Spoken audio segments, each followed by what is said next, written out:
It was a sunny Saturday morning when I decided to do something unusual, try vertical farming. I had read so much about this new way of growing food indoors, using stacked layers and LED lights instead of open fields. As an English learner and an environmental enthusiast, I wanted to experience it firsthand and improve my vocabulary about sustainability at the same time. The vertical farm was located inside a large warehouse on the edge of my city. From the outside, it looked ordinary grey walls, no windows, and a metal door. But the moment I stepped in, I entered a futuristic world of glowing pink and blue lights. The air smelled fresh, like a forest after rain. Rows of lettuce, spinach, and strawberries grew in tall towers that reached the ceiling. The plants were not in soil, but in nutrient-rich water technique called hydroponics. "Welcome to Green Rise Vertical Farm," said Mia, the guide and manager. She was friendly and passionate, speaking in clear English that I could easily understand. "Here, we use 90% less water than traditional farms and no pesticides at all." That sentence caught my attention. "New pesticides?" I asked, surprised. Mia smiled. "Yes, we don't need them. Our plants grow indoors, safe from insects and bad weather. Everything is monitored by sensors and computers." I followed her as she showed me the automated irrigation system. Tubes carried water and minerals directly to the plant roots. Screens displayed the humidity, temperature, and light levels. It was like a smart home for vegetables. Then Mia handed me a pair of gloves and said, "Would you like to try harvesting?" I nodded eagerly. I had never picked vegetables before. She guided me to a section full of butter lettuce. The leaves were large, green, and perfect. "Cut just above the base," she instructed. I did as she said, carefully using the scissors. It felt satisfying to hold something so fresh and alive in my hands. As we worked, she asked me questions to practice my English. "Why do you think vertical farming is becoming popular?" I thought for a moment. "Because the world's population is growing, but land is limited," I answered. "So we must grow food upward instead of outward." "Excellent point," she replied with a smile. Her encouragement made me feel confident. Later, we walked to the strawberry section. The fruits hung in long rows, shining under the LED lights. "These strawberries are grown with aeroponics," she explained. "That means the roots hang in the air and are sprayed with a nutrient mist." I repeated the word slowly. "Aeroponics. That's a new one for me." She laughed softly. "Now you've learned one more English term." We sat in the break area where she offered me a small basket of freshly picked strawberries. They were the sweetest I had ever tasted. As I enjoyed them, she explained how vertical farming could help cities become more self-sufficient instead of importing food from faraway farms. We could grow it right in urban areas on rooftops, basements, or even old factories. Her words made me think deeply. "It's amazing," I said. "Technology and nature working together." "Exactly," she said. "That's what sustainable living is all about." Before leaving, I asked Mia what inspired her to start this project. She said she wanted to make farming sustainable, accessible, and educational. When people visit here, she said, they not only see how food is grown, but also learn new ways to protect the planet. That day, I realized vertical farming was more than just a cool idea. It was a vision of the future. It showed that innovation can solve global problems like hunger and climate change. More importantly, it taught me how English connects with science, technology, and everyday life. On my way home, I reflected on the vocabulary I had learned: hydroponics, aeroponics, sustainable nutrients, self-sufficient, and irrigation. Each word now carried a real-life memory. I also learned expressions like cut above the base and nutrient-rich solution. When I got home, I wrote a short journal in English about my experience. Here's part of what I wrote. Today, I didn't just learn about farming, I learned about the power of human creativity. Vertical farming shows how we can feed the world while caring for nature. I also discovered that learning English becomes easier when you connect it to something real and exciting. That evening, as I looked at the lettuce I had brought home, I smiled. It wasn't just a vegetable. It was proof of how far I had come in both language and understanding of our modern world. The next week, I joined a volunteer program at Greenrise to help teach children about eco-friendly farming in English. It was a wonderful way to keep practicing my speaking skills while doing something meaningful. Now, whenever I eat a salad, I remember that day, the day I tried vertical farming.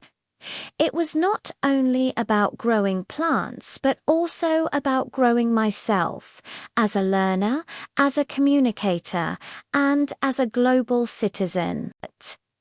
The morning sunlight gently streamed through my window, but I did not need an alarm clock to wake me up.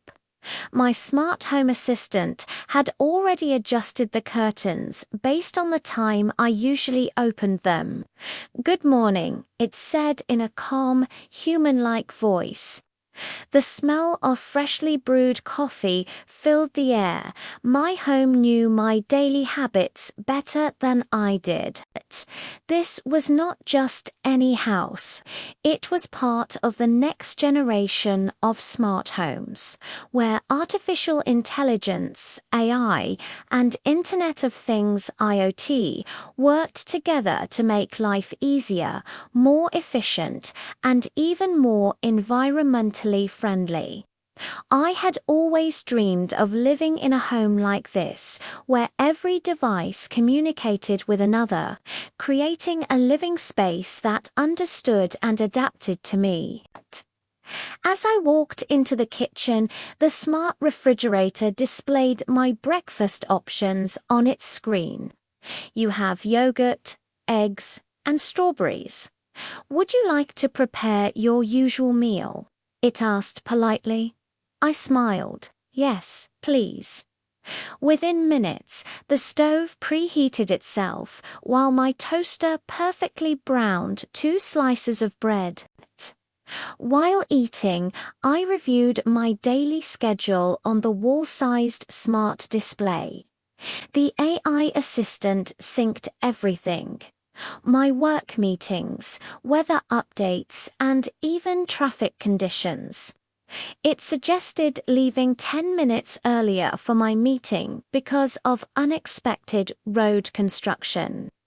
These small details made me appreciate how innovative and meticulous the system was. The living room lights adjusted automatically based on natural sunlight.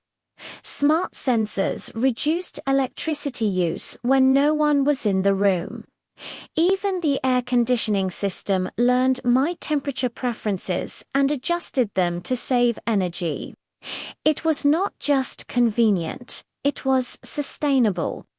Later that day, I decided to explore more of the system's new features.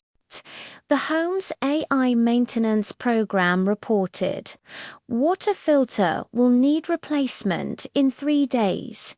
I realized how diligent the system was. It not only made life comfortable but also ensured safety and maintenance. In the afternoon, I used the voice-controlled home theater to start a virtual English learning session. The AI teacher appeared as a hologram, guiding me through pronunciation and grammar exercises. "Repeat after me," it said warmly. "The smart home of the future learns and evolves." I repeated the sentence, noticing how naturally the lesson fit into my life. Learning English had never been this interactive or enjoyable. However, not everything was perfect. Sometimes the system misunderstood my voice or offered updates that felt unnecessary. Once, I simply said "I'm cold," and suddenly every heater in the house turned on at full power. I laughed and said, "Okay, that's too warm," the AI replied, adjusting temperature. My apologies. It was still learning, just like me. That night, as I relaxed, my smart home security system projected gentle notifications: all doors locked, motion sensors activated, windows secure. I felt serene knowing everything was monitored safely. I could even check my home through my phone's app from anywhere in the world. Before going to bed, the assistant said softly, "Would you like to hear a bedtime story or calming music?" I chose music, and the lights dimmed to a golden glow as soft melodies filled the room. My home had learned not just my schedule but my emotions, offering peace when I needed it most. I began to reflect on how far human innovation had come. Decades ago, people imagined such homes only in science fiction. Today, I was living in one. It was a perfect example of how resilient human creativity could be. We designed machines that could empathize, adapt, and even anticipate our needs, not to replace us, but to enhance our daily lives. Yet, I also realized the importance of balance. Technology should serve humanity, not control it. While I loved my AI assistant's benevolent nature, I understood that true intelligence required human guidance, compassion, and wisdom. As I drifted off to sleep, the AI gently whispered, "Good night. Tomorrow's forecast is sunny with clear skies." I smiled in the darkness. The future was already here, a world where homes were not just shelters but intelligent companions. And as I closed my eyes, I thought, maybe one day, learning English, managing work, and living sustainably will all feel as natural as breathing, thanks to the smart homes we build today. It all started one quiet Sunday morning when I decided to explore my city not as a resident, but as a curious traveler. I had lived there all my life, yet I realized I knew very little about its true past. I often walked past old buildings and narrow streets without wondering who built them or what stories they held. That day, I made a promise to myself to uncover my city's hidden history and, at the same time, to practice my English through real-world experiences. I began my journey at the old railway station, one of the oldest structures still standing.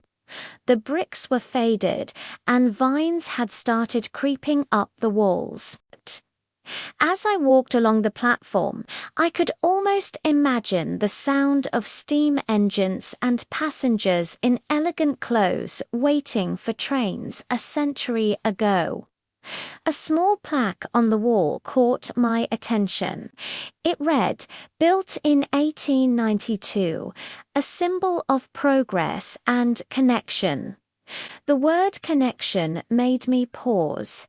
Back then, railways connected not just cities, but people and dreams. I took a photo and noted the English phrases I could learn from it. Symbol of progress, industrial era, and heritage landmark. Next, I visited the local museum, a quiet place filled with dusty artifacts and mysterious energy. The guide, Mr. Lewis, was an elderly man with a gentle voice and perfect English pronunciation. "Every city has a story beneath its streets," he said. "Ours is no different." He led me to a map showing what the city looked like 200 years ago. "This was once a small trading port," he explained. "Merchants from Europe and Asia came here to exchange spices, silk, and ideas." His words painted vivid pictures in my mind: busy docks, wooden ships, and colorful markets filled with people speaking many languages. "What happened to those trading routes?" I asked. "They changed," he replied, "but the traces remain in our architecture, our food, and even in our words." After leaving the museum, I followed one of the heritage trails marked on the map. It took me through narrow alleys where time seemed to stand still. Old wooden houses leaned toward each other as if whispering secrets. The scent of coffee mixed with the faint aroma of incense from a nearby temple.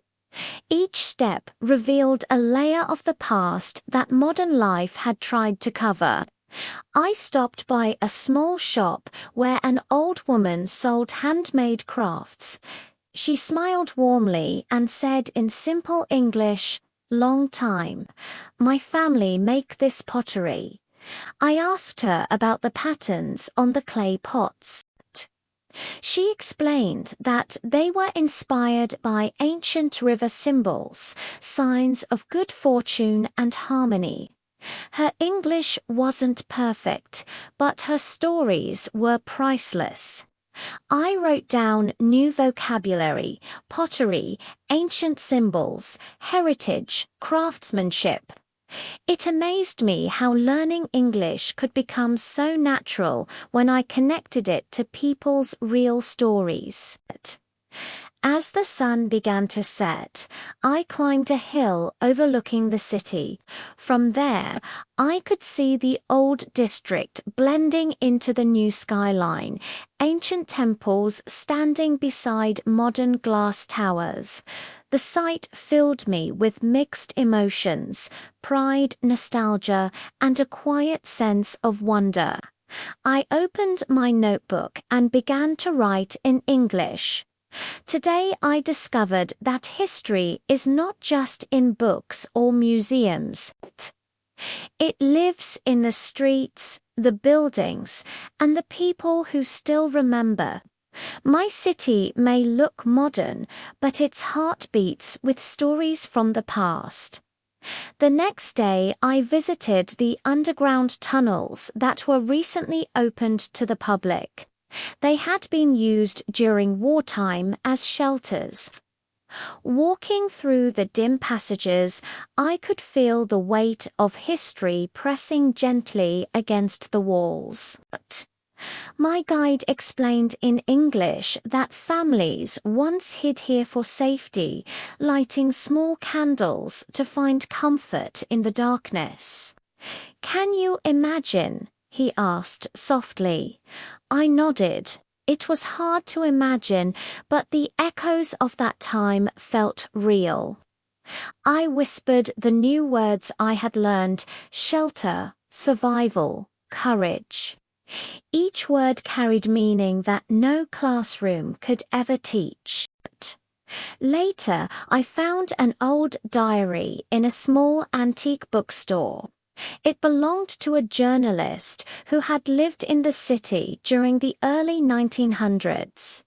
The faded pages told stories of hope, struggle, and transformation. I spent hours reading it, translating parts into English to challenge myself. The handwriting was elegant, and the emotions were raw. It was like shaking hands with the past. By the end of the week, I realized my little adventure had changed the way I looked at both history and language. I had practiced new English vocabulary every day: heritage, monument, resilience, legacy, architecture, and preservation. But more importantly, I had learned to see my city as a living classroom. I understood now that learning English was not just about grammar and textbooks. It was about communication, curiosity, and connection. Every historical site, every conversation, every word became part of a larger story, my story as a learner and a citizen of the world. On my final day of exploration, I stood in front of an old clock tower that no longer worked. The hands were frozen at 3:45, perhaps marking the exact moment when time decided to stop and memory began.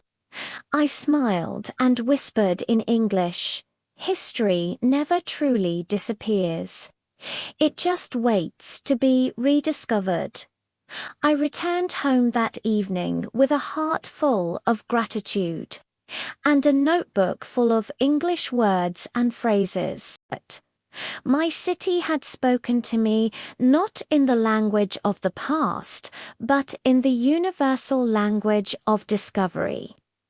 That day, I didn't just uncover my city's hidden history. I uncovered my own love for learning, one story and one English word at a time.